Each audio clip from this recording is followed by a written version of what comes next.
हज़रत मरियम रदियल्लाहु ताला अन्हा को अल्लाह तबारक व ताला ने बग़ैर बाप के जनाब ईसा अलैहिस्सलाम अता फ़रमा दिए। अब इस बात को जब लोगों के सामने पेश किया जाएगा, लोग क्या राय देंगे, ये भी तो एक मुश्किल काम है ना। वो खातून, वो पाकबाज औरत जिसने अपनी ज़िंदगी के सारे औकात ही अल्लाह के घर मस्जिद में गुजारे, जिसकी माँ पाक है, बाप पाक है, ख़ानदान पाक है, उस खातून को बग़ैर बाप के जब गोद में बच्चा लेके लोगों के सामने जाना है तो किन रवैयों का सामना करना है, ये आप समझ सकते हैं।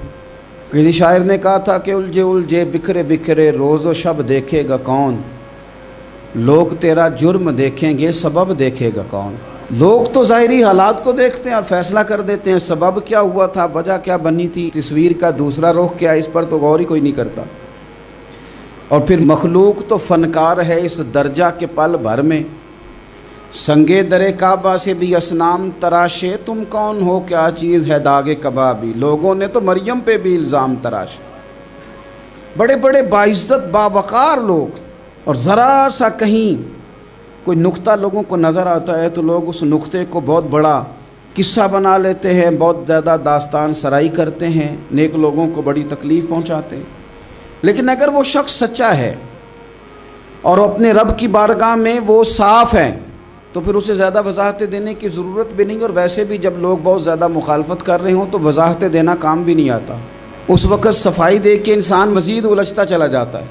हज़रत मरियम की गोद में जनाब ईसा अलैहिस्सलाम तशरीफ़ ले आए तो जनाब मरियम को हुक्म था कि आपने बोलना ही नहीं, आपने बात ही नहीं करनी, आप खामोश रहें।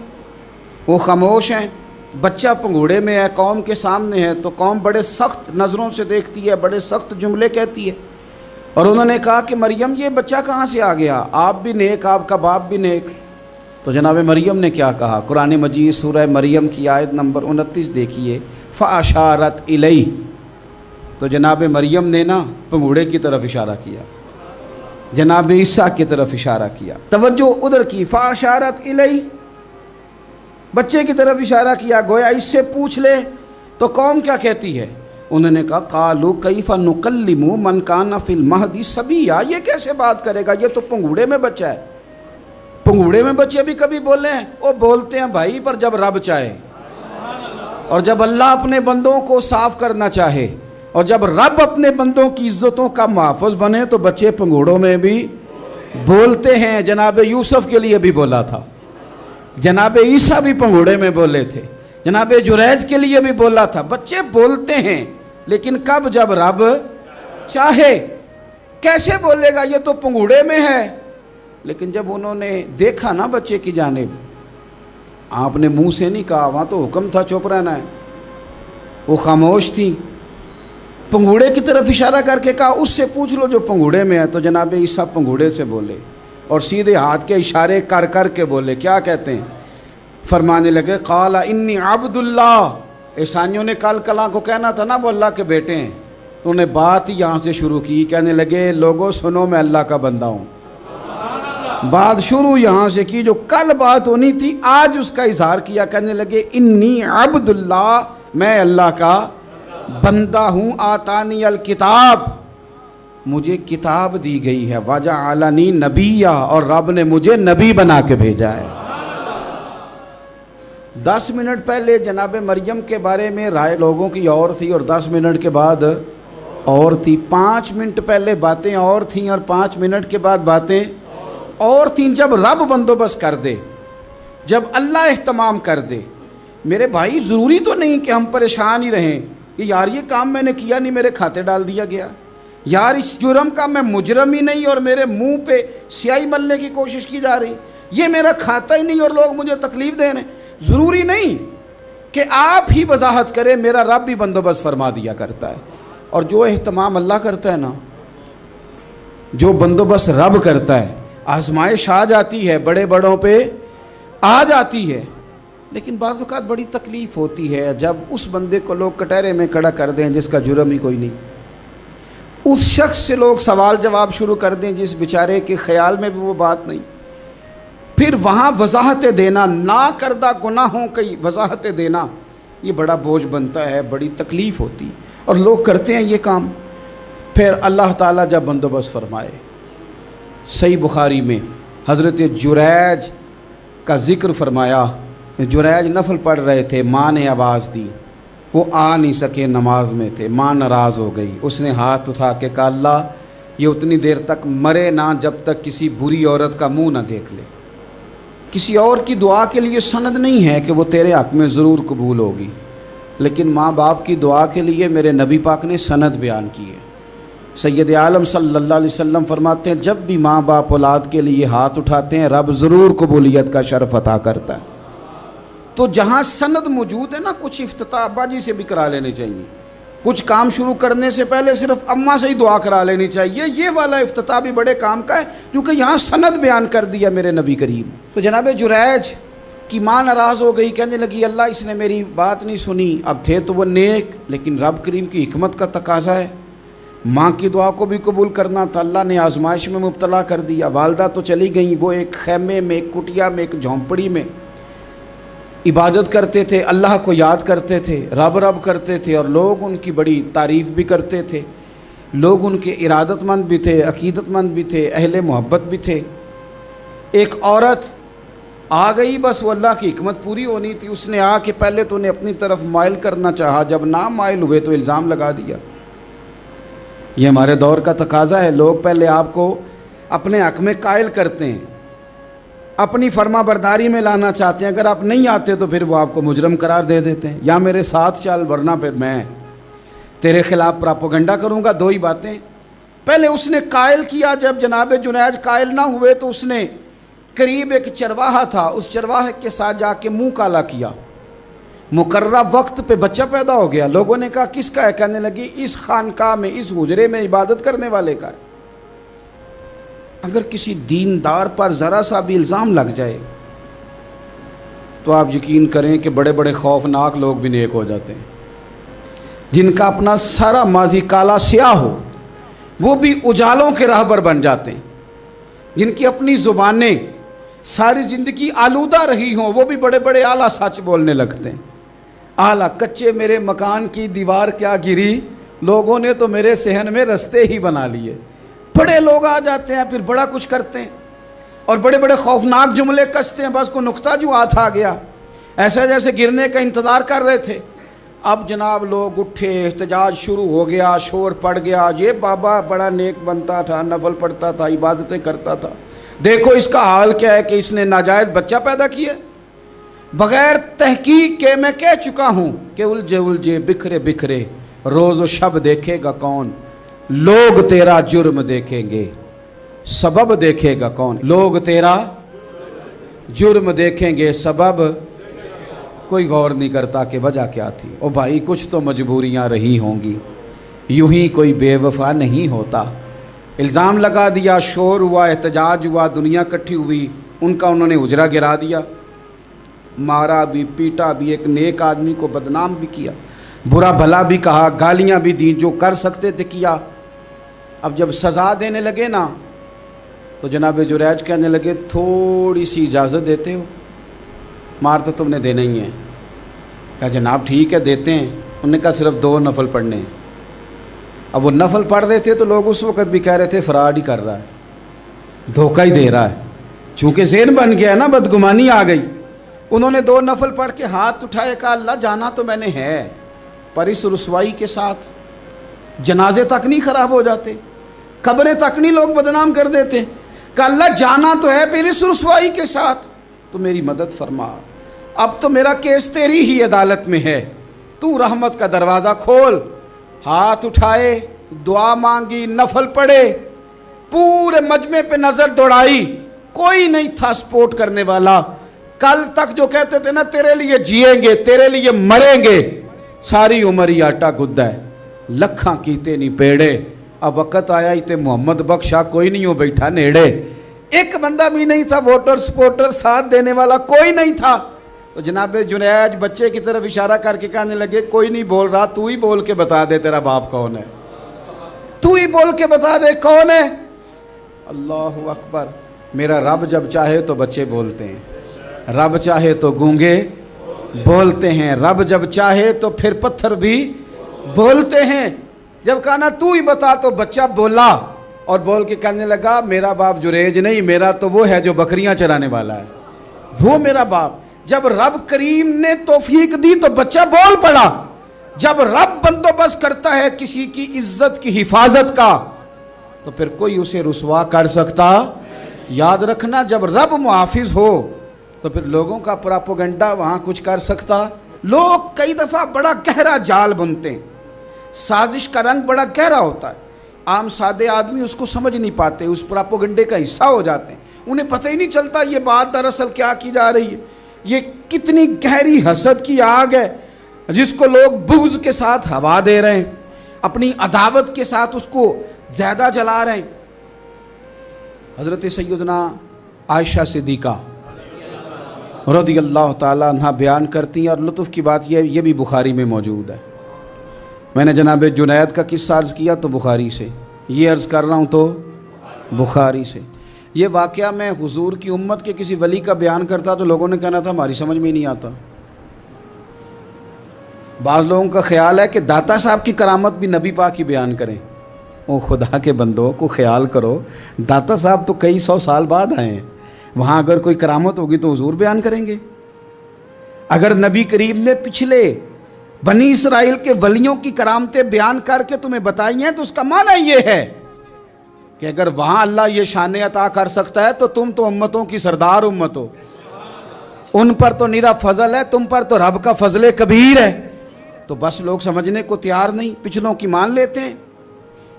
जनाबे आसफ बिन बरखिया की करामत जो सूरह नमल में आई वो तो मानेंगे, पर गौस पाक की करामत ये पता नहीं अजीब फ़लसफ़ा है और किस तरह का फ़लसफ़ा है, ये समझ से बालातार है कि बनी इसराइल का कोई वली हो तो उसकी करामत हो सकती है और नबी पाक की उम्मत का हो तो उसकी हो ही नहीं सकती। क्या माना है इस बात का? और लोग हैं कि दादो तहसीन दे रहे हैं, वाह वाह कर रहे हैं। अल्लाह ताला समझने की तौफीक अता फरमाए। हज़रत आयशा सिद्दीक़ा रज़ियल्लाहु ताला अन्हा फरमाती हैं, एक औरत थी और उसे नबी पाक सल्लल्लाहु ताला अलैहि वसल्लम ने ना वो कलमा पढ़ के मुसलमान हुई, मदीना तैयबा आ गई तो हुजूर ने मस्जिद नबवी शरीफ में उसके लिए मकान, एक सादा सा कमरा साथ मस्जिद के बनवा दिया, वहीं रहने लगी। अक्सर वो सैयदा तैयबा के पास आती तो हज़रत आयशा सिद्दीक़ा रज़ियल्लाहु ताला अन्हा फरमाती हैं वो बड़ी बातें सुनाती और आखिर में कहती वो हार वाला दिन भी बड़ा अजीब दिन था और मेरे रब की कुदरतों का दिन था, वो भी बड़ा अजीब दिन था। सैयदा आयशा सिद्दीक़ा रज़ियल्लाहु ताला अन्हा एक दिन फरमाने लगी कि तू हार वाले दिन का बड़ा जिक्र करती है, वो क्या दिन था? तो खातून कहने लगी अम्मा जी वो दिन था जब मेरे रब पर भरोसा और मजबूत हो गया, जिस दिन मेरा अपने रब पर तवक्कुल और बढ़ा, मेरे ईमान में यकीन में और पुख्तगी आई। कहने लगी मैं एक घर की कनीज़ थी, नौकरानी थी, उस घर में एक बच्ची थी जिसके पास सोने चांदी हीरे जवाहरात का हार था। उस ज़माने में ना चमड़े के ऊपर लोग हीरे जवाहरात लगाते थे, कई दफ़ा सुर्ख रंग के चमड़े पे लगाए जाते थे। वो बच्ची पहनती थी तो कहती हूँ बच्ची के उसने उतार के रखा या उससे गिरा वो हार तो चील उसे उठा के ले गई गोश्त समझ के और मेरे सामने उठा के ले गई। घर वालों ने मुझसे पूछा, ये बुखारी में मौजूद है, घर वालों ने पूछा मुझसे कि वो हार कहाँ है, तो मैंने कहा चील उठा के ले गई। घर में कुछ चोरी हो जाए तो सबसे पहला इल्ज़ाम किस पे लगता है? मुलाजमीन पे। कहते उन्होंने मुझे बड़ा मारा, बड़ी तकलीफ़ थी, हत्ता कि मेरी शर्मगाह तक की तलाशी ली, मेरी इज़्ज़त इतनी ख़राब की मैं बता नहीं सकती। मैंने अपनी ज़िंदगी में एक वाक़या देखा, एक अमीर घर में चोरी हो गई, मुलाजिम को इतना मारा कि वो चारपाई पे पड़ गया। पुलिस वालों से इतनी मार पड़वाई गई कि वो बेचारा चारपाई पे पड़ गया और फिर वो इतना बीमार हुआ और कुछ दिनों के बाद पता चल गया कि चोर तो अपना बेटा है उनका। फिर उसका इंतकाल हो गया। अब वो सेठ साहब और घर वाले आके ना मरने वाले के कान में माफ़ियाँ मांग रहे हैं, कान में। तो मैंने उनसे फिर कहा था कि ये तो अब चला गया है, तुम्हारा ज़ोर चलता था ना तो तुमने कानून ख़रीदा और तुमने इसे जितना हो सका तुमने इसे मार पड़वाई। तुम्हारे पास जो अदालतें थी तुमने वहाँ कार्रवाई की, अब एक अदालत क़यामत के दिन लगेगी। ये कमज़ोर था ना, कुछ कर नहीं सका। मेरे नबी पाक सल्लल्लाहु अलैहि वसल्लम ने फरमाया सुन लो, अगर सींग वाली बकरी ने बगैर सींग वाली बकरी को तकलीफ दी होगी ना, तो क़यामत के दिन उसे भी बदला देना पड़ेगा कि तेरे पास सींग थे और तूने इसे मारा था। वो खातून अर्ज़ करती है सैयदा आयशा की खिदमत में कि मुझे बड़ा मारा, मुझे तकलीफ़ दी। मैं कह रही थी कि मेरे सामने चील ले गई है, पर वो नहीं मान रहे थे। अम्मा जी उन्होंने मुझे बड़ा मारा। हज़रत आयशा सिद्दीक़ा कहती हैं फिर क्या हुआ? कहने लगी अम्मा जी, जब कोई मेरा मददगार ना रहा, मुझे तकलीफ़ दे रहे थे, रुसवा कर रहे थे, तो मैंने अपने रब से मदद चाही। मेरे रब की तरफ मैंने तवज्जो की। मैंने कहा मालिक अब तू ही मेरा मददगार है। कहती है वो मुझे मार रहे थे तो वो चील जो हार ले गई थी वही लेके वापस आ गई, और हमारे सरों के करीब ला के उसने जब उस हार को फेंका, वो मुझे छोड़ के साइड पे हुए। वो मेरी बेगुनाही जान गए, लेकिन आपको बताऊं उस दिन से मेरा अपने रब पर यकीन और बढ़ गया। मुझे समझ आ गई कि जब इंसान पूरा टूट जाता है और जब कोई चारों जानिब उसका मददगार नहीं होता, तो रब तो होता है ना, अल्लाह तो उसका मददगार होता है ना। वो तो फिर अपने उस बंदे की मदद करता है ना, फिर वो तो तवानाई देता है ना, वो तन्हा नहीं छोड़ता। वो तो आंसुओं वालों के आंसुओं पे बड़ा करम फरमाता है। वो तो कसम पुरसी में आ जाता है, उसकी रहमत बढ़ के इस्तकबाल कर लेती। तो भाई जब आप पर अल्लाह की हिकमत के तकाजे पूरे होने लगें और ज़िंदगी में कभी कोई ऐसा वक्त आए कि आप महसूस करें कि तन्हा रह गए हैं और कई अपने भी मुखालिफीन की जमात में नज़र आने लगे हैं, तो उस वक़्त फिर दिल, रूह, ज़ुबान और जहन को यकजा करके समझ लेना कि जब सारी दुनिया साथ छोड़ जाती है तो रब की रहमतें उस वक़्त भी साथ रहती हैं और अल्लाह की मदद उस वक़्त भी बंदे पे करम नवाजी करती है। एक और हदीस सुने, लुत्फ़ की बात यह है, ये भी बुखारी में है, ये भी वाक़या बुखारी में है। अल्लाहु अकबर। एक शख्स ने ना एक बंदे से कर्ज़ मांगा। उसने कहा मुझे कर्ज़ा दो। वो कहने लगा कि कितना कर्ज़ा? उसने कहा 1000 दिनार। दिनार सोने का होता था, दिरहम चांदी का होता था। 1000 दिनार चाहिए। उसने कहा कोई गवाह है तेरे पास? गरीब का गवाह भी कोई नहीं बनता। कभी उलझ जाए ना कोई बंदा तो कई अपने भी कह देते हैं कि हम इसके कौल फेल के ज़िम्मेदार नहीं हैं। एक गरीब आदमी को कर्ज़ की ज़रूरत पड़ गई, 1000 दिनार चाहिए। मैं कह चुका हूँ कि दिरहम चांदी का होता था, दिनार सोने का। अब 1000 दिनार लेना है। तो जिस बंदे से उसने कहा, अगरचे वो नेक बंदा था, उसने कहा यार 1000 दिनार दे दो। तो कहने लगा कोई गवाह है तेरे पास? वो कहने लगा गरीबों का गवाह कौन होता है? हाँ एक गवाह है। कहा कौन? का मेरा रब, वो तेरे और मेरे बीच गवाह है। उसने कहा कोई कफ़ील, अगर तू पैसे ना दे सके तो वो बाद में दे दे, या तुझे कुछ हो जाए तो वो दे दे। उसने कहा कफ़ील भी मेरा अल्लाह ही है। मेरे पास अगर है तो रब करीम का नाम है, अगर एतमाद कर सकता है तो कर ले। बंदा नेक था, उसने कहा रब के नाम पे, रब की किफ़ालत पे, अल्लाह को गवाह बना के मैं तैयार हूँ तुझे 1000 देने को। उसने 1000 दिनार दे दिया। वक्त वापसी का तय हो गया। वो चला गया पैसे लेके। उसने पूरी मेहनत की कि मैंने वक्त पे पैसे लौटाने, पूरी मेहनत भी कर ली, अल्लाह ने मदद भी कर दी, पैसे भी उस तारीख को उसे मिल गए। बाद लोगों का तो लौटाने का दिल ही नहीं ना होता। फरमाया हदीस पाक में कि तू लौटाने का इरादा कर, रब तेरी मदद भी फरमाएगा। लेकिन यहाँ बहुत सारे लोग कहते हैं खैर है, इरादा ही नहीं। तो फिर जिस तरह का बंदे का गुमान हो, रब भी उसी तरह का मामला फरमाता है। उसने पैसे जमा भी कर लिए और वापस देने को तैयार भी हो गया, लेकिन रास्ता बहरी जहाज़ का था, कश्ती का था, दरिया के रास्ते वापस आना था। अब वो जब आ गया दरिया के किनारे तो बड़ी कोशिश की, पर वहाँ उसे कोई कश्ती नहीं मिली। वक्त पे पैसे लौटाने हैं, सफ़र करना है, अब सवारी मुयस्सर नहीं है। सोच सोच के परेशान था कि मैंने तो अल्लाह के नाम पे लिए। अचानक दिल में एक तजवीज़ आई। उसने एक लकड़ी ली, लकड़ी को अंदर से खोला, 1000 दिनार उसमें भरा। बुखारी पढ़ रहा हूँ। और साथ एक ख़त भी लिखा कि यार मैं पैसे पहुँचाना चाहता था पर मुझे कोई चीज़ नहीं मिली दरिया के उस पार आने, अल्लाह के नाम पर तेरी तरफ रवाना कर रहा हूँ। और ये कह के वो लकड़ी दरिया में रख दी। वो लकड़ी डूब गई है, वापस आ गया। वो जिसने पैसे लेने थे वो ऐन मुकर्ररा वक्त पर दरिया किनारे आया। सुबह से सरे शाम तक उसने इंतज़ार किया। दिल ढलने लगा तो दिल में ख्याल आ गया कि यार नहीं, उसने देने ही नहीं, झूठा वादा कर गया, पहुंचा ही नहीं वक्त पे। अब जब वापस लौटने लगा तो अचानक दरिया में एक लकड़ी तैरती हुई दिखाई दी। कहने लगा ले जाता हूँ, शाम को रोटियां पकाने के काम आएगी, ईंधन बना के जला लूँगा, हंडिया पक जाएगी। लकड़ी उठा के जलाने के लिए घर लाया, गुमान था कि वो नहीं आया वादा करके, अल्लाह को कफील और वकील बना के और गवाह बना के फिर भी नहीं आया। लकड़ी लेके घर गया, बुखारी है, और जब उसको चीरा ना कि मैं इसकी आग जलाऊंगा, खोला तो अंदर से 1000 दिनार भी निकल आया, खत भी निकल आया। अब ज़रा समझना, उसके दिल में बात किसने डाली कि तू लकड़ी में पैसे डाल दे? अल्लाह ने। उस बंदे को मुकर्ररा वक्त पे किनारे भेजा किसने? लकड़ी सिर्फ उसी के हाथ आई तो ये बंदोबस्त किया किसने? अल्लाह ने। घर जाके चीरी तो पैसे बाहिफाजत उस तक पहुंचाए किसने? तो फिर हमें भी तवज्जो अल्लाह की जानिब भी करनी चाहिए। हमारे पे दिल की तवज्जो रब की तरफ ही होनी चाहिए ना, हमें इधर उधर जाने की, देखने की, बंदों पर गौर करने की ज़रूरत क्या है? वो पैसे पहुंच गए, ये वहाँ अपनी जगह पे परेशान था, इसने 1000 दिनार और जमा किया। फिर दोबारा एक दिन दरिया किनारे आया, कश्ती मिल गई, बैठ के अपने उस भाई के पास आया, कहने लगा देखना मुझ पर बदगुमान ना होना, पैसे उस तारीख को भी जमा कर लिए थे।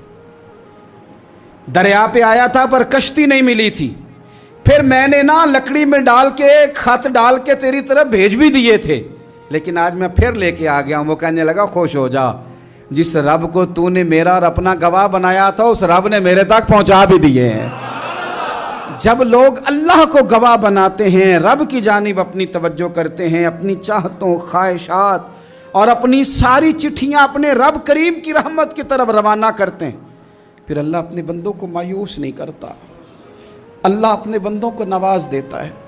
अल्लाह तबारक व तआला अपने बंदों पे करम नवाजी करता। ओ संगियो, सारी उम्मीदें सेठों, नवाबों, दुनियादारों से क्यों वाबस्ता करते हो? सारी तवज्जुहात का मरकज़ क्यों उन लोगों को बनाते हो जो तुम्हें दुनिया में मजबूत नज़र आते हैं? अपनी तवज्जुहात का मरकज़ अपने खुदा को बनाइए, अपने मालिक की जानिब अपनी सारी ख्वाहिशात का रुख फेर दीजिए, अपनी तवज्जुहात अपने रब की जानिब कर लीजिए, वो अपने बंदों पे बड़ी करम नवाजी फरमाता है। और फिर मेरे रसूल पाक सल्लल्लाहु ताला अलैहि वसल्लम इरशाद फरमाते हैं कि असल बात यह है कि अल्लाह ताला ना किसी बंदे का दर्जा बुलंद करने का इरादा फरमाता है, लेकिन उसके अमाल इस तरह के नहीं होते कि उसका दर्जा बुलंद किया जाए। अब रब क्या करता है? अल्लाह ताला उसको माल की, जान की, औलाद की किसी मुश्किल में डाल देता है। उस मुसीबत पर वो बंदा सब्र करता है तो अल्लाह ताला उसका दर्जा बुलंद फरमा देता है। अमाल इस काबिल नहीं थे कि दर्जात बुलंद हों, वो आमाल की बुनियाद पर नहीं कर सकता था तो अल्लाह ने किसी मुश्किल में डाल के ना अपने फजल से दर्जा बुलंद कर दिया। अब जो राह तरीक़त का मुसाफिर था, जो सलूक की मनाजिल तय कर रहा था, जो अल्लाह रसूल के करीब जाने चाह रहा था, उसके लिए कितनी आसानी हो गई कि मुजाहिदा तो ज़्यादा ना कर सका, कसरत से नफली सोमो सलाद का बंदोबस्त तो ना कर सका, थोड़ा सा सब्र किया, रब ने अपना और अपने महबूब का कुर्ब अता फरमा दिया। तो ये तो आप सब्र करने के लिए जब निकले हैं तो आपने तो रब रसूल को पा लिया। ये सब्र तो वो वाला सफ़र है जिसकी जो मंजिल है वो अल्लाह रसूल का कुर्ब है। तो हम लोग थोड़ी थोड़ी बातों में हौसला हार जाते हैं, सब्र छोड़ जाते हैं, परेशानी बढ़ जाती है, पता नहीं ऐसे महसूस होता है कि जैसे यही बंदा दुनिया का सबसे दुखी बंदा है। तो अजीज़ भाई, अगर ज़िंदगी में आपको सब्र करना आ गया, मैं बड़े दिनों से ये उन्वानात बयान कर रहा हूँ और आज तो खुसूसी तौर पर रमज़ान शरीफ के इस जुमे में मैं अपील करना चाहता हूँ आपसे कि कमज़ोर बातें करनी छोड़ दें, मायूसी के जुमले अपनी ज़िंदगी से निकाल दें। हम मुसलमान हैं, आप बीमार हो गए हैं तो ये भी खुदा का फ़ज़ल है, गुनाह माफ़ होंगे। अगर अल्लाह ताला ने फ़कीर बना दिया, गरीबी आ गई है तो ये भी फ़ज़ल है, अमीरों से पहले जन्नत में जाएंगे। अगर अल्लाह तबारक व तआला ने किसी जगह आपको मकान नहीं दिया और दूसरे को दे दिया है तो आप वो लोग हैं जो अजीम सुन्नत अदा कर रहे हैं सैयदना बिलाल हबशी की। अगर किसी जगह कोई कमज़ोरी आ गई है, कोई पीछे रह गए हैं तो ये खुदा का फ़ज़ल है। अल्लाह ताला ने चाहा हमारे लिए जो फ़ैसला, तो हम उस पर राज़ी हैं, लेकिन अपनी ज़िंदगी और शिकवे इतने बढ़ा लिए हमने, इतने बढ़ा लिए कि लोगों से शिकवे करते करते रब रसूल से भी शुरू कर दिए।